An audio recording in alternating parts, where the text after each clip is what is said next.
eee, tentunya banyak teman-teman Bang Karni yang tentunya menjadi sumber informasi kami, termasuk juga ada teman-teman dari tim independen yang punya survei barangkali dan memang, eee, saya selalu sampaikan bahwa hilangkanlah budaya-budaya lama dan geser dari zona nyaman untuk menjadi Polri yang lebih baik, itu selalu saya sampaikan dan tentunya hal-hal tersebut yang memang, ya objektif memang itu terjadi dan itu yang ingin kita lakukan perubahan kalau kita pengen menjadi polisi yang lebih baik.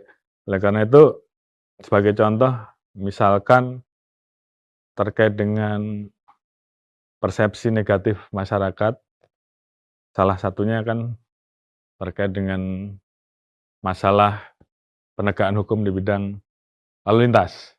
Iya. Nah ini kan juga menjadi potret negatif yang harus kami perbaiki di awal, kemudian ini juga menjadi pemikiran kami dan bagaimana kita berusaha mengubah sistem penegakan hukum terkait dengan lalu lintas ini kita geser dari yang sifatnya manual, kita geser menjadi menggunakan teknologi. Toh sekarang memang zamannya sudah zaman teknologi, jadi, ini yang kemudian kita dorong untuk memanfaatkan yang namanya ETLE atau elektronik tilang.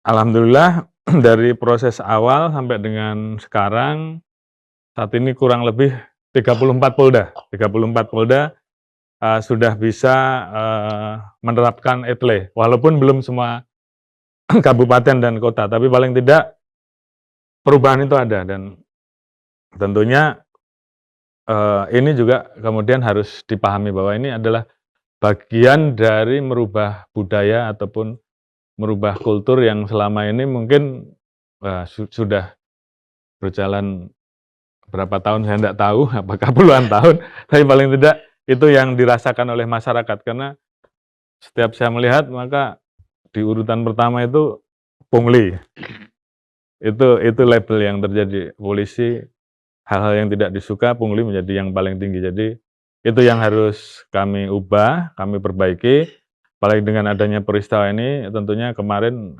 kita juga mengambil langkah yang keras, tegas, bahwa terkait Ada momentum lah. ya, ada momentum untuk ya kita harus melakukan revolusi lah, Pak. Karena memang, itu yang harus kita lakukan untuk segera bisa mengembalikan kepercayaan publik. Dan tadi pagi Bang Karni saya cek langsung ke pembuatan SIM di Sip, Dan Mogot, saya tanyakan bagaimana proses pembuatannya, tarifnya dipasang atau tidak, terus kemudian saya tanyakan ke masyarakat, macam-macam jawabannya, ada yang baru pertama, ada juga yang sudah tes 4 kali, gagal. Akhirnya saya lihat tadi kira-kira apa yang harus dievaluasi dan salah satunya saya minta kepada seluruh anggota terhadap ujian teori rata-rata mudah lah, tapi yang di ujian praktek itu banyak yang gagal. Jadi saya minta kalau mereka gagal, kasih kesempatan mereka untuk latihan di situ. Sehingga pas pada saat kemudian mengikuti ujian berikutnya bisa lolos. Jangan ini kemudian dijadikan, ya jadi arena untuk pungli lagi. sembunyi-sembunyi lagi, nah itu saya nggak mau.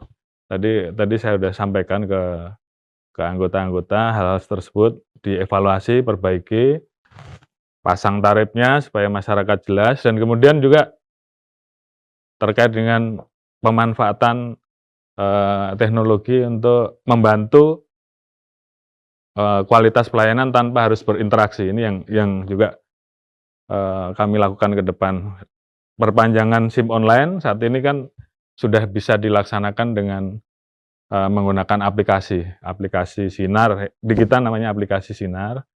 Jadi masyarakat yang mau memperpanjang cukup, download aplikasi tersebut, kemudian dia mengisi data dan sebagainya, dan kemudian, setelah itu di-approval, maka SIM-nya atau STNK-nya atau SKCK-nya akan dikirim melalui pos ke rumahnya. Jadi hal-hal tersebut kami bangun untuk menjadi suatu sistem, karena memang budaya harus dilawan dengan sistem.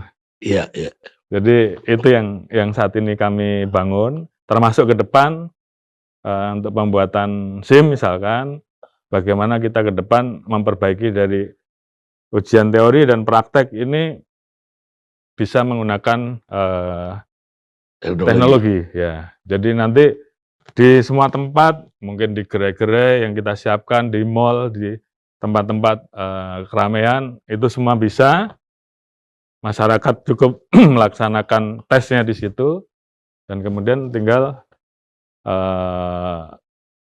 melaksanakan di situ. Nanti ada sistemnya, begitu dia lulus bayar ke bank, SIM-nya sudah bisa didapat.